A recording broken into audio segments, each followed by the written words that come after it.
Dende, trabajando por el desarrollo en democracia de nuestro país, contribuyendo a la formación de una ciudadanía comprometida y participativa, promoviendo políticas públicas que impulsen el desarrollo económico inclusivo y el fortalecimiento de nuestra democracia, abriendo espacios de análisis y debates de los grandes temas nacionales, creando puentes de cooperación entre el Estado, la sociedad civil y el sector privado. Desarrollo en democracia. Dende.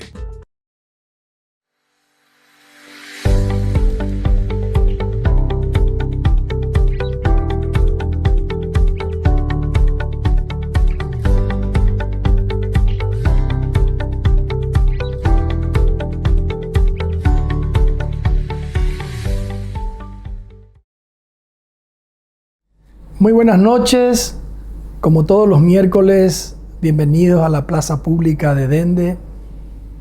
El tema que traemos hoy aquí para analizar, para debatir, es un tema de extremada importancia para la vida de cada uno de nosotros. Es el tema de la seguridad del país, la seguridad ciudadana. Dentro de este tema tan amplio, tan grande, evidentemente que el gran problema que estamos sufriendo en este momento, la mayor amenaza a la seguridad nacional, radica en la presencia del crimen organizado en nuestro país. El asesinato de la semana pasada, producto de un sicario que asesinó a un militar en plena zona residencial de Asunción, nos muestra que este crimen organizado ya no está en la periferia, en la frontera del Paraguay, está aquí entre nosotros mismos. Ahora, esta situación que hoy vivimos no ocurrió de un día para otro. Esto que hoy vivimos fue producto de un proceso que ya lleva muchas décadas, donde se ha ido incrementando la presencia del crimen organizado en nuestro país. Todo esto comenzó allá por la década del 60 del siglo pasado, en plena época de dictadura, con las primeras plantaciones de marihuana en Paraguay. Paraguay se fue convirtiendo rápidamente en uno de los mayores productores de marihuana de Sudamérica. En el año 2011, de hecho, era el principal productor de Sudamérica. Y el problema del narcotráfico, de la droga, era un problema de Pedro Juan Caballero, era de la frontera y tenía que ver generalmente con el tráfico de marihuana de Paraguay al Brasil. Esto fue cambiando en el tiempo. Fue cambiando en la medida que las organizaciones criminales se dieron cuenta que Paraguay está en el corazón de América del Sur, que tiene muy poco control de sus fronteras, de sus ríos, de sus caminos, y era un lugar ideal lugar de tránsito para traer la droga, la cocaína ya acá, en este caso, de grandes productores que están en el Pacífico, principalmente de Perú y de Bolivia, y de aquí llevar a Brasil, Argentina o a los otros países del mundo.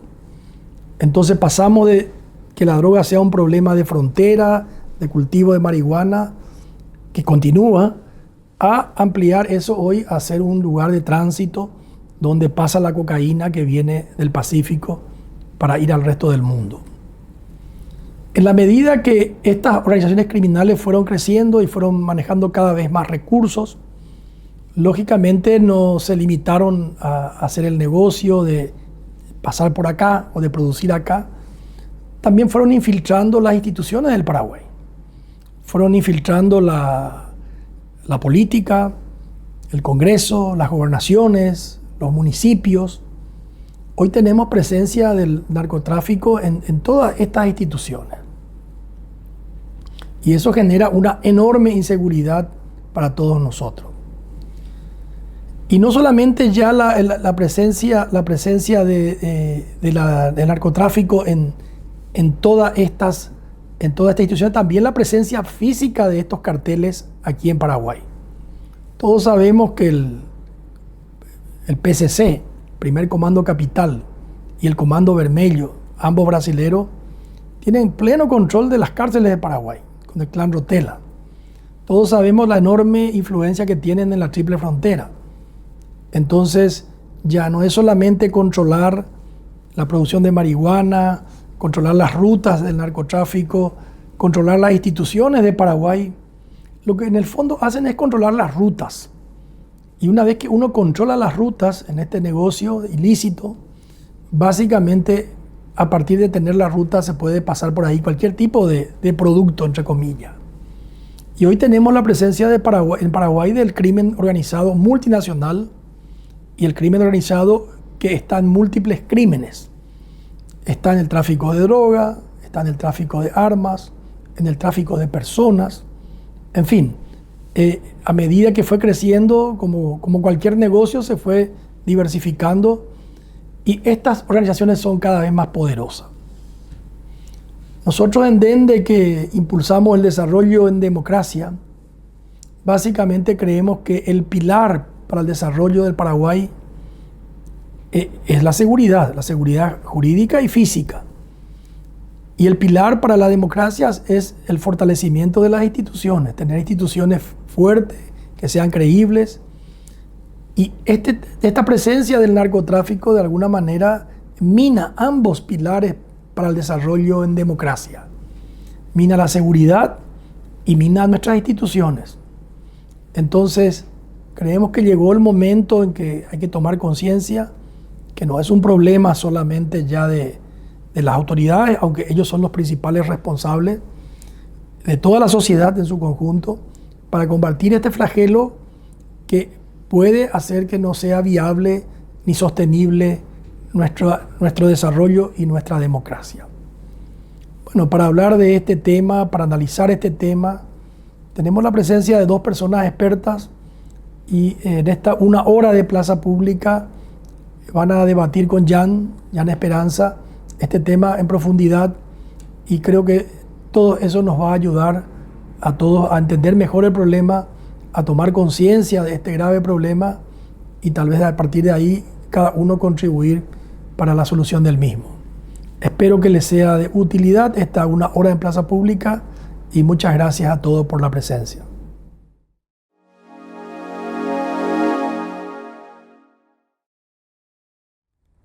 Muy buenas noches. Gracias, Alberto, por estos comentarios iniciales. Y efectivamente hoy queremos tocar el tema seguridad, que es un tema bastante amplio, tal vez enfocarnos más en seguridad ciudadana.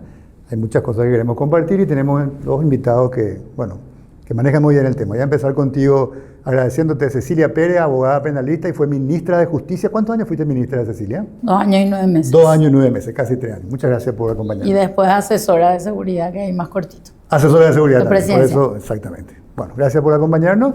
Y el comisario principal, César Pérez, que es director del Departamento de la Oficina Antisecuestro y Antiterrorismo. Gracias, comisario, por acompañarnos. Un gusto, gracias por la invitación. Entrando en el tema, quería empezar contigo, comisario, que estás un poco en el mundo de las fuerzas, básicamente, del orden. A criterio tuyo, ¿cuáles son hoy los principales problemas, el análisis que ustedes hacen, los principales problemas de seguridad o las amenazas que enfrenta hoy Paraguay?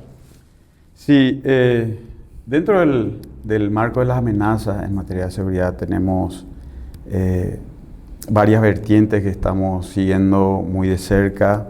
En primer lugar, en materia de cooperación internacional tenemos lo que es el crimen organizado. Crimen organizado. Crimen organizado, que también lo estamos siguiendo muy de cerca. Hoy día podemos decir que afortunadamente ya tenemos también desplegados los agregados policiales en distintos países.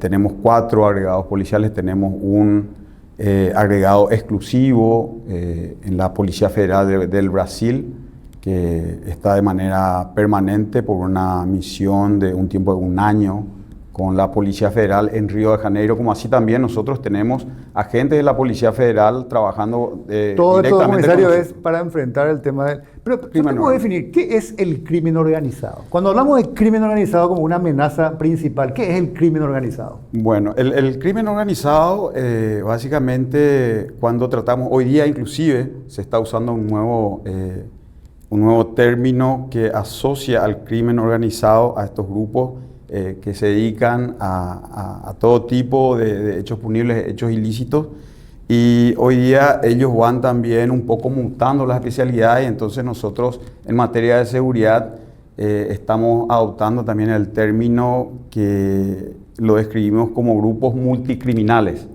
¿Por qué? Porque anteriormente teníamos los grupos, las facciones, los carteles que se dedicaban básicamente a un rubro, ¿cierto? Al rubro de la droga, el tráfico de armas, tráfico de personas. Pero hoy día los grupos, y de acuerdo también a las necesidades, y por lo general siempre ellos imponen la necesidad económica, entonces van mutando. Un mismo grupo que se dedicaba a un rubro exclusivo va mutando de acuerdo a su logística, a la cantidad de sus integrantes, va mutando en otros hechos punibles que van desde el tráfico de personas, de armas, de droga, minería ilegal, hechos punibles contra cualquier tipo de bien común, ¿cierto? Entonces estamos teniendo esa particularidad de mutación que estamos viendo en estos grupos del crimen organizado multicriminales son de la región, estos vienen básicamente del Brasil, de todo el continente.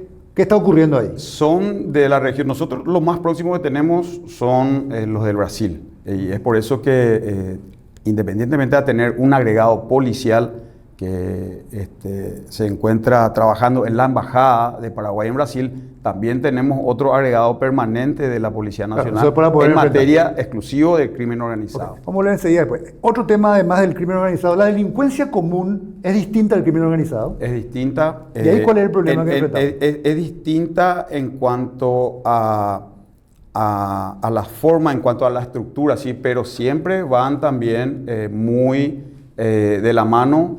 Está todo concatenado, ¿sí? En algunos aspectos, especialmente cuando hablamos del tema de droga, ¿sí? Y nosotros con mucha preocupación estamos viendo también el crecimiento de lo que denominamos la delincuencia urbana. Consecuencia directa también del consumo de drogas que estamos teniendo en nuestro país, que es cada vez más alarmante, ¿verdad? Tenemos una población aproximada en Asunción y Central de 80.000 consumidores, los cuales 80.000 aproximadamente, los cuales casi el 80% también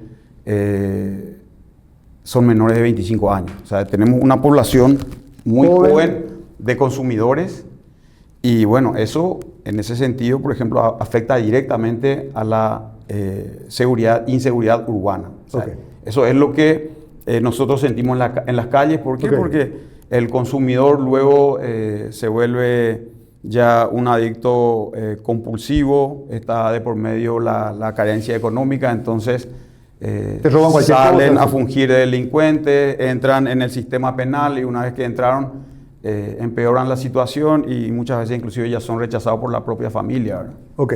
Cecilia, entonces acá hay dos elementos que está presentando el comisario, el tema del crimen organizado y esta delincuencia urbana o delincuencia común. Vos que tenés ya muchos años siguiendo esto, fuiste asesora de seguridad, fuiste ministra, ¿esto viene como empeorando, se viene complicando? ¿Qué factores hacen de que se complique o no, digamos? ¿Cuál es tu visión si miramos en el mediano plazo y cómo venimos? Yo creo que uno de los elementos principales de que haya aumento en cualquiera de los ámbitos tiene que ver con la corrupción de los órganos de seguridad, no solamente de la policía, sino también de los militares, de los agentes penitenciarios que permiten ese ingreso o el crecimiento de los grupos dentro del sistema como para afuera, extramuros. Pero también hay otros factores sociales que tienen una incidencia importante en ciertos sectores donde hay dificultad económica, donde hay carencia económica, donde hay servicios básicos que están generando que haya ausencia escolar, porque hay que trabajar para comer, el niño en la calle termina adquiriendo hábitos poco saludables, y hay lugares absolutamente cooptados por ya el microtráfico o la adicción, que genera un punto de inflexión en lo que nosotros decimos la reinserción o la inserción, ¿verdad? Hay personas que llegan al sistema penal, estén o no privadas de su libertad, sin haber estado insertados en la sociedad, porque nunca tuvieron oportunidades y lo único que conocieron fue la criminalidad. Padres criminales, padres en el sistema, padre y madre privados de libertad, que su actividad de fin de semana sea ir a visitarle a sus padres, donde otra vez está en contacto con otras personas que están en esa situación. Entonces, Nosotros tenemos varios factores sociales que inciden en como esto. la pobreza, la marginalidad, la ausencia del Estado en determinadas cuestiones. Es un facilitador del delito, digamos, de entrar a ese mundo. Es un facilitador y también nosotros tenemos una política criminal reactiva. Y eso es un reactiva. Sí, nosotros tenemos un fenómeno regional, no es algo netamente de Paraguay. Algunos países más o menos trabajan mejor, pero nosotros no tenemos una prevención. No hay tiempo y no hay condiciones para trabajar en la prevención de la criminalidad propiamente, en las causas del delito, que es lo que provoca que las personas cometan ciertos delitos tales o cuales, franja etaria, condición social, terrenos, ¿verdad? Y eso mismo se replica inclusive dentro del sistema penitenciario. La cárcel de Pedro Juan Caballero no es igual a la cárcel de Misiones o la cárcel de Concepción. Entonces, uno se da cuenta de algunas estructuras que también favorecen a la criminalidad organizada. A ver, si hay, como dijo el comisario, si hay macrotráfico, va a haber microtráfico. O sea, están conectados. Necesitamos la demanda, necesitamos el que microtrafica tiene un dealer que a su vez tiene un traficante, ¿verdad? Entonces, se generan condiciones que hace difícil que esto se pueda abordar en la totalidad y nos limitamos a reaccionar. Por eso es que estamos como en un círculo vicioso que hasta ahora realmente se pueden ver esfuerzos aislados, pero hay una dificultad importante de trabajar, sobre todo desde el punto de vista de la prevención, y no hablo de la prevención inmediata, de la prevención policial, del trabajo policial o del organismo de seguridad, sino trabajar las causas del delito. Nosotros queremos aumentar penas, queremos mandar gente a la cárcel, queremos cerrar la puerta, queremos tirar la llave. ¿Hace cuánto tiempo que venimos haciendo eso y no tenemos resultados diferentes? Entonces, parecemos todos esquizofrénicos. Hay una cuestión, leía una cifra del Latinobarómetro, que es esta encuesta de percepción ciudadana que se hace a nivel latinoamericano, que es muy representativo de los países latinoamericanos. Y una de las preguntas es, ¿cuál es el principal problema que usted considera en su país? Bueno, en Paraguay, el 17% nomás dice que es la seguridad. Me llamó la atención, en Uruguay, el 37% dice que es la seguridad. En Argentina, el 45% dice que es la seguridad. En Paraguay, el 17%, como que está lejos de ser el principal problema a criterio de los paraguayos. El principal problema es el problema económico. El segundo, que es el 38%, el segundo problema percibido por los paraguayos es la corrupción. Está conectado seguramente, y el tercero es el tema de educación, salud, y el cuarto es el tema de seguridad. ¿Por qué se da? Aparentemente no percibe el ciudadano paraguayo. Me estoy basando en un dato del Latinobarómetro, digamos. Yo creo que tiene que ver, en primer lugar, por cómo somos los paraguayos.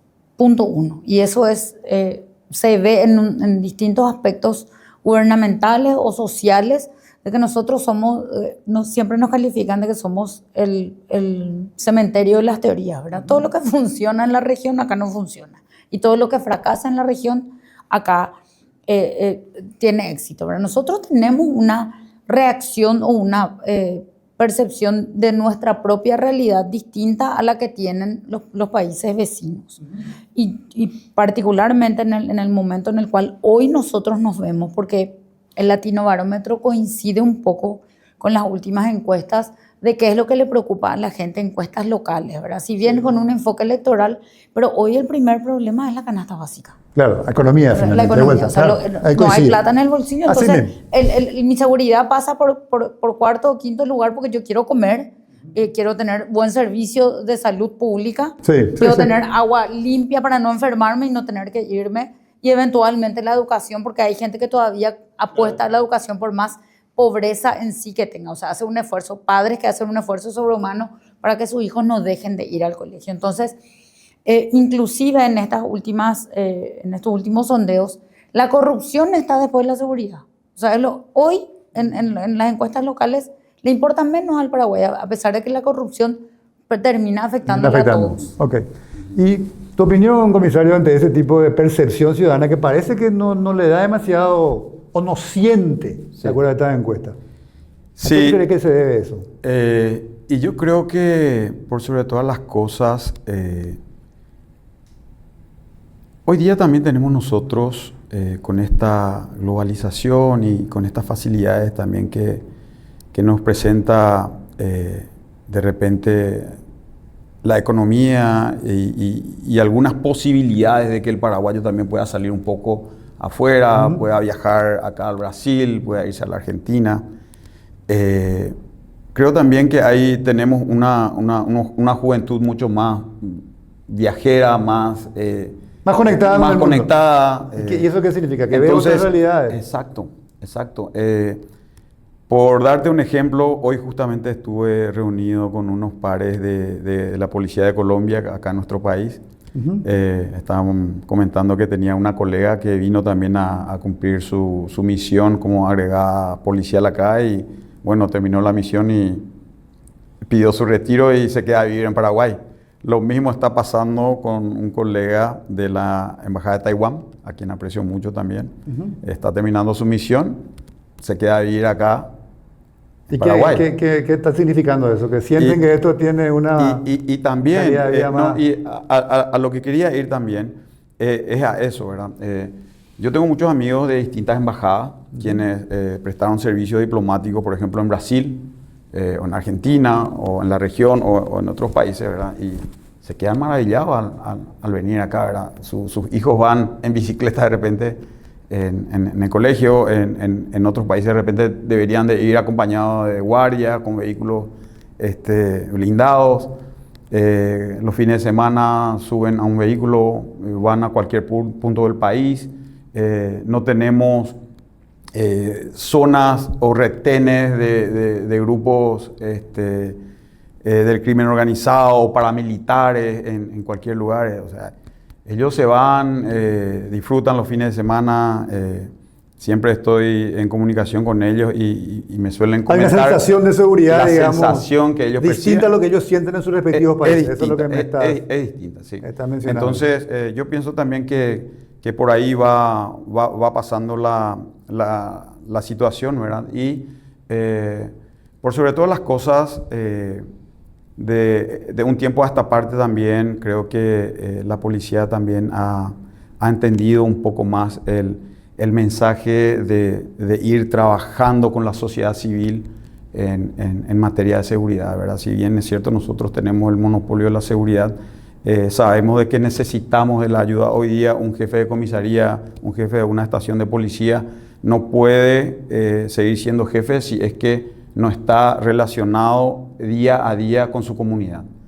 Si no está relacionado con las organizaciones, con las comisiones vecinales, con las comisiones de seguridad, no puede ser jefe de una comisaría. O sea, nosotros creo que hoy día también en ese sentido nos hemos ayornado a las necesidades y el personal policial está saliendo cada vez más de su vehículo, de su patrullera para ir a las casas, para hablar, para conversar. Entonces, en cierta forma, eso también genera una percepción un poquito más de seguridad. Creo que estamos cambiando esa filosofía otra vez de dejar un poco las cápsulas de seguridad, los móviles, las estaciones de policía y salir un poco más con la ciudadanía. Con la ciudadanía. Para entender un poco, ¿cómo funciona la estructura de la policía en Paraguay? ¿Cuántos policías hay?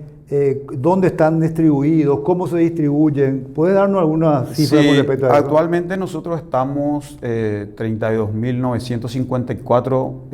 Casi 33.000. Casi 33.000, ¿verdad? Okay. Con los que egresaron el año pasado, con los 5.000 que egresaron el año pasado. 33.000 policías. Sí, rondando. Sí. Esa es una cifra que, considerando la cantidad de población, es por debajo del promedio, por encima. Aún por debajo, porque las Naciones Unidas recomienda 3,3 policías por cada 100.000 habitantes. Entonces, nosotros, si bien es cierto, estábamos casi 1,3, ahora estamos aumentando un poco más, pero para los siguientes años...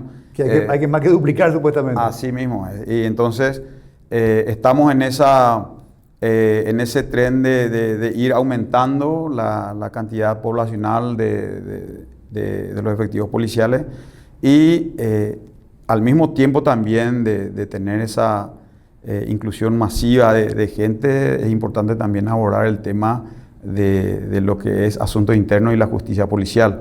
Tenemos también una gran cantidad de efectivos policiales que van siendo dados de baja cada año. ¿Eso está creciendo? Cuando decís una gran cantidad, ¿cuántos son más o menos? Para tener una idea.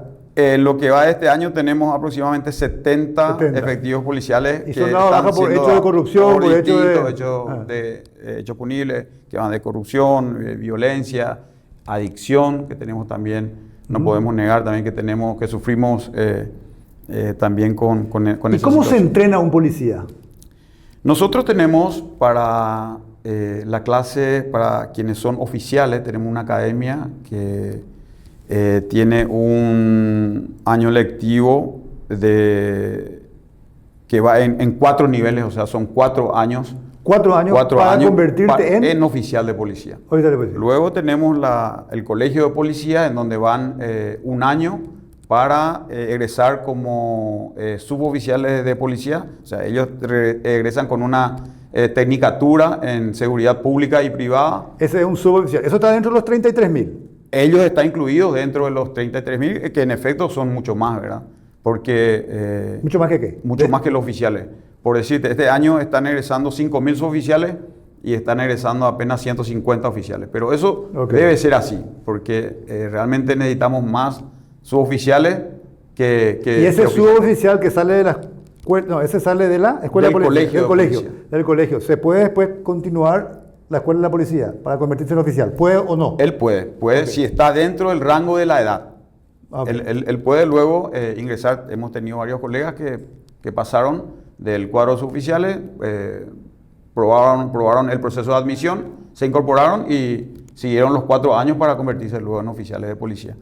Y eso es lo que va dentro del sistema nacional de la educación policial, ¿sí? Pero luego, una vez que uno egresa, también tiene un abanico de oportunidades para especializarse. Nosotros actualmente tenemos oficiales que están haciendo maestrías en Taiwán, tenemos oficiales y suboficiales que van a formarse también en la academia, tenemos en la academia de Taiwán, hemos tenido egresados en Rusia. Ellos van a egresar como oficiales allá, en Chile, Carabineros de Chile. Y luego también las distintas agregadurías que ofrecen distintas oportunidades académicas para formaciones, ya sean para diplomados, para estudios un poco más, para maestría o para capacitaciones más breves, ¿verdad? En una especialidad puntual. Y en ese sentido tenemos policías que van a capacitarse. ¿El presupuesto está creciendo de la policía? Está creciendo. ¿Recordás el monto aproximadamente? No tengo, pero viene sí, creciendo. Viene creciendo porque también... 5.000 nuevos, claro, que hay que pagarle por supuesto salarios y todo eso. Y no solamente eso, sino también vino creciendo porque incorporar 5.000 efectivos policiales en un año no solamente representa concentrarse en los 5.000, representa tener nuevos docentes, más infraestructura. Para la escuela, para el colegio de policía. Tenemos también las colegas femeninas que necesitan también un espacio diferente, los docentes, hay que la logística. O sea, tenemos un crecimiento como también lo tuvimos en materia de aumento de nuestros cupos de combustibles para las comisarías, que fueron también aumentados, y ahora también hay un proyecto bastante interesante en cuanto a la construcción, las nuevas construcciones edilicias, porque de repente cuando vamos un poco acá en zona central y cuando salimos un poco más afuera, vemos que algunas comisarías necesitan realmente de manera urgente algunas reparaciones, algunas adecuaciones, en especial cuando vamos creciendo en materia de talento humano. Quería volver un poco, Ceci, con lo que vos mencionabas del tema de las políticas preventivas. ¿Cuáles son políticas públicas preventivas que han funcionado en la región? De hecho, yo siempre cuando estaba en el gobierno decía que yo trabajaba donde mis colegas fracasaron, mis colegas de los otros ministerios. Entonces, el abordaje de las políticas preventivas son las políticas de la cobertura necesaria de salud, educación completa y profunda, ¿verdad? Aquí hay un trabajo, como te dije, reactivo.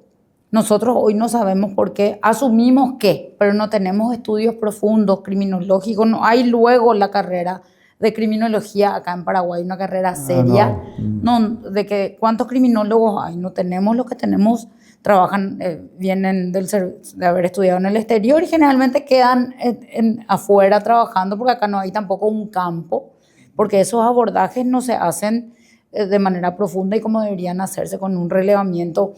Por dar un ejemplo del caso de las mujeres, por dar un diagnóstico, las mujeres privadas de libertad están casi el 60% por violación de la ley de drogas.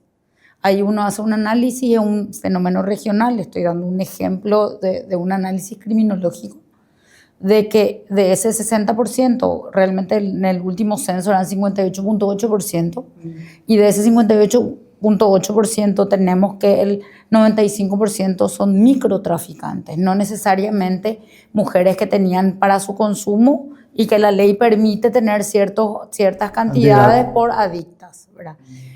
Realmente son mujeres cabeza de familia en extrema pobreza que ingresaron al ciclo delictivo del microtráfico o por necesidad económica o por sometimiento de violencia. Todo ese universo de mujeres en algún momento sufrió violencia familiar de parte de su pareja, que es lo que generalmente le involucra en este tipo de casos. Entonces ahí tenés un elemento, en esos casos que son cabeza de familia en extrema pobreza. Ahí ya tenés una política pública nula de educación sexual.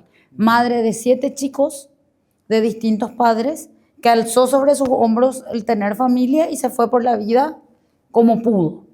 Al punto tal que algunas experiencias bastante fuertes te daban un reflejo de eso en pandemia, cuando pedían las madres que no promovamos la libertad de sus hijos, nosotros preocupados por el contagio, y nos decían, por favor, no, porque es una boca más que tengo que dar de comer. Que se quede ahí. Y entró aquí mi hijo adolescente, termina privado de su libertad porque cometió hechos bajo los efectos de las drogas. Entonces, el problema estaba en la comunidad. Decía el de enfrente, vende drogas, el de al lado es adicto, este también. Yo me voy a ir a trabajar y voy a volver y no le voy a encontrar, y va a volver acá peor de lo que salió. Acá por lo menos tiene techo.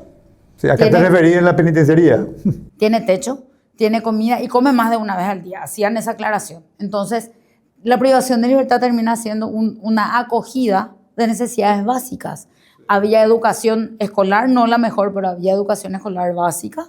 Entonces se cubrían, y atención a salud primaria. Entonces se cubrían las necesidades básicas en un contexto de encierro que es lacerante una realidad como esa. Claro. Pero hay cuántas políticas públicas toca. Sí, claro, la educación, situación... salud, protección social. Exactamente. Que son ya probablemente cosas que van a ser más de mediano y largo plazo, ¿verdad? Claro. ¿Qué vos podés hacer? A ver, solía escuchar, por ejemplo, yo que ciertas políticas públicas como una iluminación adecuada en los lugares públicos genera una suerte de disuasión a la delincuencia común. Ese tipo de cosas, digo. Claro, pero ahí vas a tener, si hay problemas, te van a volver a romper las luces y van a seguir trabajando en eso. O sea, programas puntuales exitosos hay.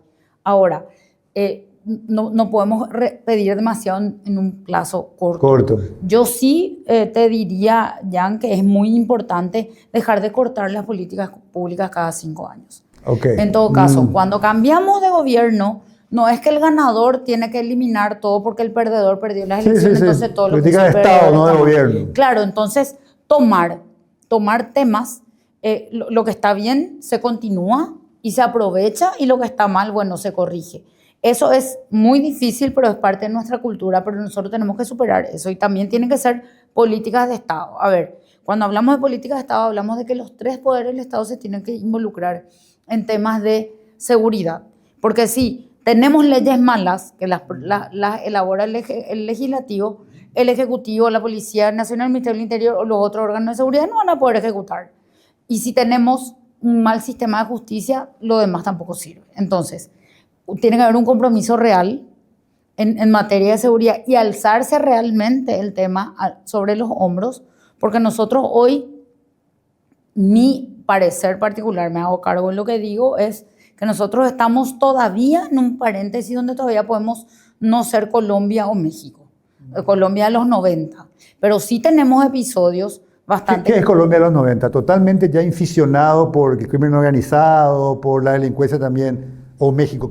¿A qué te referís? Que nosotros sintamos, por ejemplo, las acciones, y que ya tuvimos episodios de las acciones de sicariatos cercanos, porque nosotros también somos muy capitalistas. Lo que acá pasa nomás es cómo sentimos y hablábamos de Pedro Juan como algo lejano, sí, hasta que sucedió lo de Yaumina u otros episodios como que nos tocaron más pero de todavía cerca, son ¿verdad? pocos, esporádicos, no ha llegado como llegó, me decían, estos países. No, al punto tal, todavía no, pero también ya tenemos acá, ya sentimos en muchos lugares. ¿Por qué no llegó, te parece, ante tanta vulnerabilidad? Vos me estás mencionando muchos de los problemas de corrupción, los problemas de falta de políticas de Estado que permanezcan en el tiempo, que afectan a lo social. Sin embargo, pareciera ser que somos muy vulnerables desde esa perspectiva. Es que somos vulnerables. Es que somos vulnerables. Somos vulnerables, Bueno. Y ya tenemos narcopolítica que antes no era tan Y palpable. además tenemos narcopolítica. ¿Y por qué no ocurrió? Por suerte, pero digo, ¿qué explica que no haya ocurrido lo que ocurrió en México, en Colombia, en Brasil, en muchos lugares?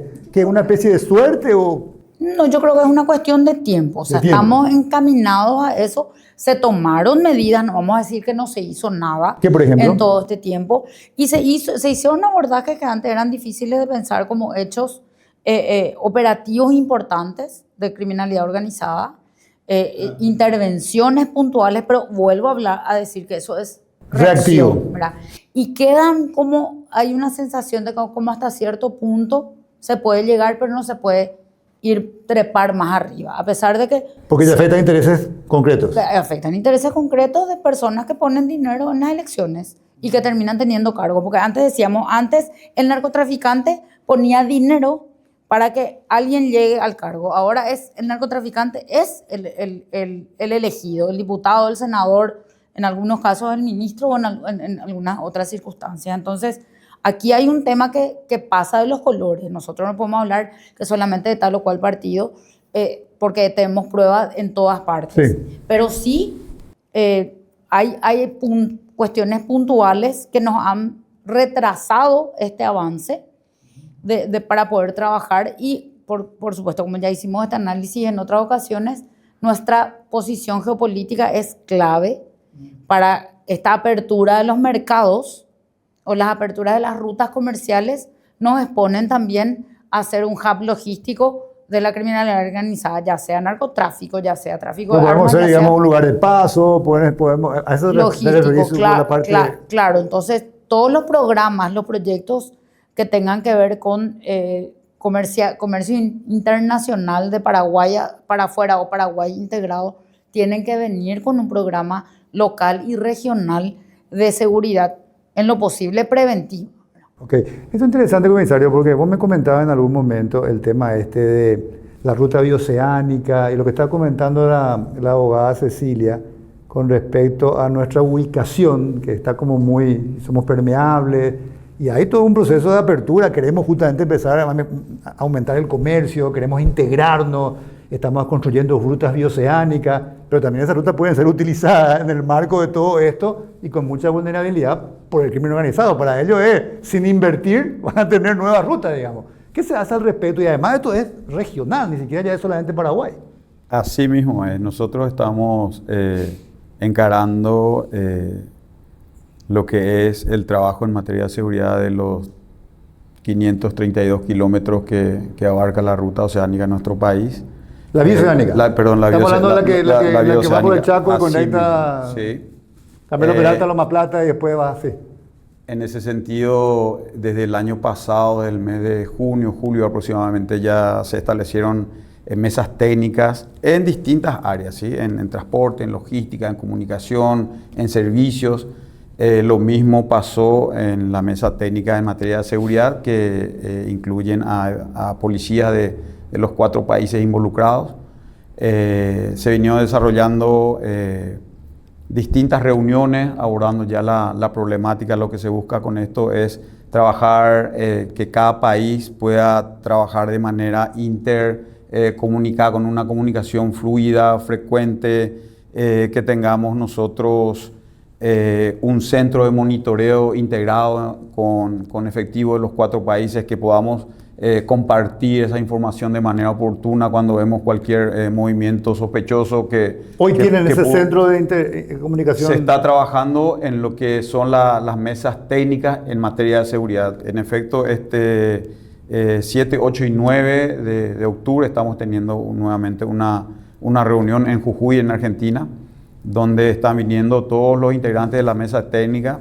Nosotros desde la Policía Nacional se está previendo, tenemos un proyecto que prevé 10 puestos policiales y 2 grandes estructuras, uno en la cabecera del puente, del lado paraguayo, y otro en Mariscal Estigarribia, que básicamente van a ser estructuras importantes con helipuerto inclusive, y 10 puestos policiales de control a lo largo de la ruta bioceánica que afecta al lado paraguayo. Y en ese sentido, comisario, ¿qué tanto ustedes han incorporado en la policía tecnología adecuada? Digamos? ¿Están invirtiendo en esto? Porque muchas de estas cuestiones tienen mucho que ver con, me imagino, con tecnología, no digo solamente de escucha, ese tipo de cosas, sino de rastreos y ese tipo de cuestiones. ¿Cómo están en ese sentido? Seguridad hoy día no se puede concebir sin tecnología. No se puede. Ya pues estaríamos hablando de una seguridad perimida si queremos encararlo sin tecnología. En ese sentido, la policía ha tenido importantes avances, especialmente en materia preventiva, lo que hablábamos de la seguridad urbana. La policía ha establecido lo que es el georreferenciamiento del mapa delictual. ¿Tienen ustedes una especie de tablero de control ahí? ¿Dónde está ocurriendo? Se tiene, y estos indicadores también disparan colores en alertas: rojo, amarillo, naranja. En cuanto a la comisión de hechos punibles, se tiene una herramienta bastante interesante, que lo que hace es, básicamente empieza a analizar los datos que se cargan en ella a partir de las denuncias. Si en una comisaría, en una zona X, se está cometiendo hechos punibles, porque normalmente la delincuencia busca un lugar apropiado, porque el delincuente también no quiere ir a cometer un hecho punible en un lugar donde va a ser sorprendido, claro, o aprendido, ¿verdad? Entonces, normalmente estos indicadores a nosotros nos saltan en un mapa que, una vez cargados esos datos, ya te tiran estadísticas como la franja horaria de ocurrencia, la franja etaria de las víctimas, el sexo de las víctimas, qué tipo de arma utilizan. Entonces, ¿y ustedes utilizan después estos datos para tomar algunas acciones? Sí, estos datos inclusive se estaban bajando en aplicaciones, ¿verdad? Donde uno puede mirar y puede tener también en línea el mapa del delito. Es decir, cada jefe de comisaría puede mirar y puede decir, bueno, en esta zona me está marcando que tengo más ocurrencia. Entonces, con eso también lo que hace es utiliza de manera más, racionaliza sus talentos humanos, su logística, su medio de transporte. Entonces, lo que hace esta herramienta es, le da unos indicadores al jefe de comisaría que, gracias a la tecnología, entonces ya puede saber en qué horario, cuáles son inclusive los días de ocurrencia, qué tipo de armas se utiliza para cometer el ilícito. Entonces, claro, le da tanta información que él básicamente va directo, y con eso también se ahorra un montón de recursos, ¿verdad? Correcto. Cecilia, un dato también que sale mucho en las encuestas ciudadanas es el tema de la confianza social en diferentes instituciones. Y realmente la confianza en la institución policial de la ciudadanía siempre es muy baja, digamos. Está bastante baja. Vos mencionabas el tema de la corrupción, el tema de... ¿Cómo se puede convivir con la necesidad de tener una fuerza de seguridad, con muchas de las cosas que está comentando el comisario, pero una ciudadanía que no confía en su policía? Bueno, primero la comunicación es clave, ¿verdad? La comunicación de la policía tiene que ser una comunicación estratégica, y a mi criterio, tiene que haber mayor reacción de la cúpula policial o del Ministerio del Interior en tomar medidas con relación a los hechos de corrupción, porque la corrupción no vamos a evitar que exista, claro, pero bajar el nivel de corrupción, en primer lugar, inmediatamente es ver que se toman medidas. Hay un poco costumbre de que los mensajes de los comandantes van para dentro de la institución más que para afuera. Entonces, hay como una sensación de corporativismo, que se van a pasar, se van a tapar entre ellos, y no hay un mensaje de, bueno, el que las hace las paga. Eso por un lado. Y por otro lado, a un plazo un poco mayor, ya mediano o largo plazo, trabajar en la formación. El personal tiene que tener un perfil de ingreso y un perfil de salida. Todos los los organismos de seguridad, en mayor o menor grado que se involucren en esquemas de seguridad, tienen que tener un perfil de ingreso y un perfil de salida, porque es importante también señalar que nosotros tenemos una cultura militarizada que viene del resabio de la dictadura, sí, pero también tenemos que reconocer que estas instituciones responden a un tema social. Muchas veces se le envía al hijo al colegio de policía, porque ahí ya va a comer, es una boca menos acá, va a comer y va a tener techo mientras estudia y va a hacer algo de bien alguna vez. Entonces, si uno se va para comer y para estudiar, no por vocación ni nada de eso. Entonces, por supuesto que el perfil va a ser distinto. Siempre pongo el ejemplo yo puedo querer ser médica, pero si yo me desmayo al ver la sangre no voy a poder estudiar medicina. Entonces, ese tipo de... Hoy el sistema de información te parece que es bastante débil. Tema del año de tecnicatura para los suboficiales es insuficiente. Sí, yo creo que es insuficiente, sí. Y la policía, porque me tocó enseñar y trabajar con alumnado policial, hay mucho, y con todo el respeto, yo creo que pueden continuar comisarios retirados, pero hay un tema, y me pasaba a mí, yo le decía, yo no estoy en la cadena de mando, acá no hay antigüedad, levanten la mano y pregunten. Y la ola de preguntas de cuestiones súper básicas, coste que yo estaba haciendo cursos de temas específicos, eran cosas muy básicas que hacían preguntas que nos tiene que replantear cuál es la formación que están recibiendo en general, la malla curricular y los tipos de docentes. Porque hay muchos buenos docentes retirados, comisarios retirados, que todavía pueden dotar de información y experiencia. Pero tenemos también que diferenciar entre el respeto y la capacidad profesional de formación. No todo comisario retirado puede ser un buen docente y puede ser capaz de transmitir sus conocimientos o tener la apertura de que se les haga preguntas y se responda más allá de la antigüedad o de la condición de estar o no en la cadena de mando del corporativismo mismo. Entonces, mezclar un poco el personal docente de la academia también le va a dar un toque de realidad distinta a estar siempre en ese supuesto verticalismo que ni siquiera permite hacer preguntas y respuestas y trabajar a un nivel de formación. Yo sé que la Academia de Policía tiene exigencias de estudios de otras carreras vinculadas a su formación. ¿No? Hay policías abogados, hay policías militares abogados, militares, pero podríamos tener inclusive psicólogos y hasta médicos que no necesariamente estén trabajando solamente en el área de seguridad. Entonces, es importante, y es importante el tema de la cuestión de integridad. Y otro punto que creo que es muy importante es la ciudadanía no percibe la institucionalidad, acá no se respeta el funcionamiento de la institución. Nosotros tenemos una degradación institucional que va a pasos agigantados, y tengo que dar ejemplos puntuales. La gente confiaba mucho en la profesionalidad que adquirió con el tiempo el Banco Central del Paraguay. Sí. Bueno, hoy el funcionamiento del Banco Central ya está en tela de juicio.